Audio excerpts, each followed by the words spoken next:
Alright, it's Funk Doc coming at you with some news action. I was actually watching an Alex Jones video from February 16th of 2010, and I saw this little snippet as he was talking about Sarah Palin and her 9/11 truth problems. This is just like a little glance photo. So, anybody who sees this, I figure this is really important. I don't know if anybody else has already done this video, but I figured I would. This little article here. Anybody who wants to jack this up, share it, do their own, whatever. I don't care. It's not my problem. I figure this information is way more important than hits on my damn page. All right, on to the news. Hopefully you've been reading it. That's why it's here. And by this point, you should probably be like in here or waiting for me to scroll down and absolutely outraged at the story itself. But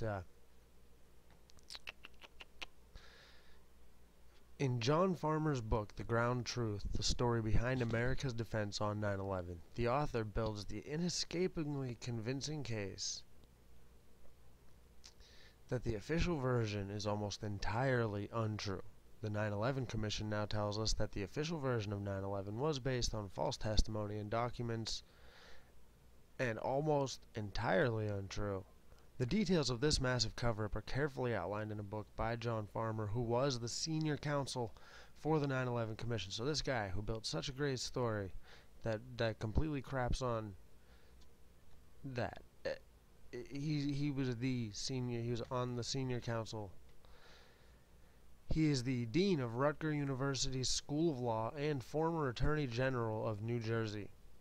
He was responsible for drafting the original flawed 9/11 report. Does Farmer have cooperation and agreement from other members of his commission? Yes. Did they say Bush ordered 9/11? No. Do they say that 9/11 Commission was lied to by the FBI, CIA, White House, and NORAD? Yes. Is there full documentary proof of this? Yes. Farmer states, at some level of the government at some point in time, there was an agreement not to tell the truth about what happened.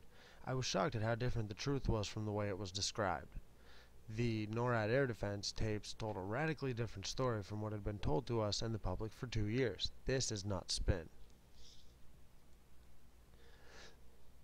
The 9/11 Commission head, Thomas Kean, was the Republican governor of New Jersey. He had the following to say: "We to this day don't know why NORAD, the North American Aerospace Command, told us what they told us. It was just so far from the truth. When Bush's own hand-picked commission failed to go along with the cover-up and requested a criminal investigation, why was nothing done?" 9/11 Commission member and former U.S. Senator Bob Kerrey says, "No one is more qualified to write the definitive book about the tragedy of 9/11 than John Farmer." Fortunately, he has done so. Even more fortunately, the language is clear, alive, and instructive for anyone who wants to make certain this never happens again.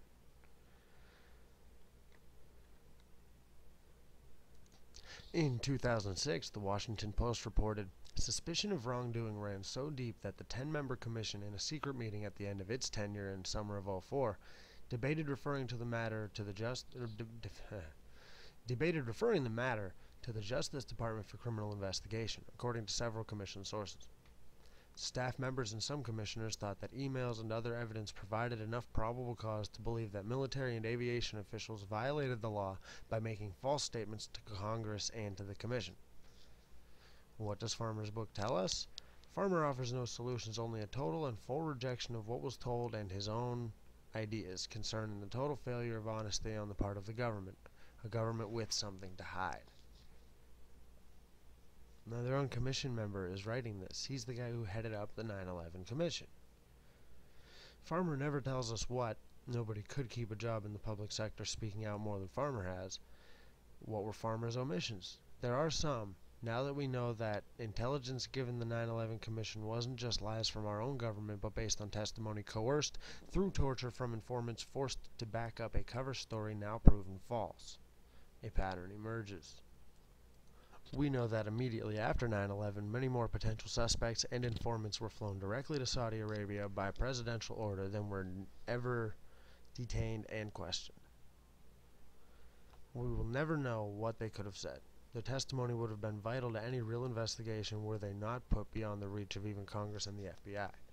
Putting aside all other questions of recent evidence of CIA involvement with bin Laden prior to 9/11, or altered physical evidence involving the Pentagon attack, any failure to call to account the systematic perjury committed by dozens of top government officials now exposed as a certainty is an offense to every American. What do we know? We know the conjecture about 9/11 still stands, but for certain, we know we were lied to, not in a minor way, but systematically as part of a plot covering up government involvement at nearly every level, perhaps gross negligence, perhaps something with darker intent. Are we willing to live with another lie to go with the Warren Report, Iran-Contra, and so many others? Has the sacrifice of thousands more Americans killed, wounded, or irreparably damaged by a war knowingly built on the same lies from the same liars who misled the 9/11 Commission pushed us beyond willingness to confront the truth? Have we yet found where the lies have begun and ended? There is no evidence of this, only evidence to the contrary. The lies live on, and the truth will never be sought. The courage for that task has not been found. Can anyone call themselves an American if they don't demand, even with the last drop of their blood, that the truth be found? How long have we watered the tree of deceit with the blood of patriots?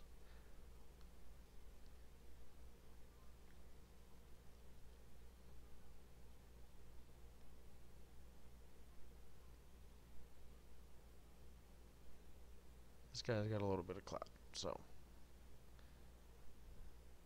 I don't know what to think. I don't know what to tell you to think. I don't think that's my job. I know that as far as this situation here is concerned, I'd love to see something done about it. But I think we all know that nothing's going to be.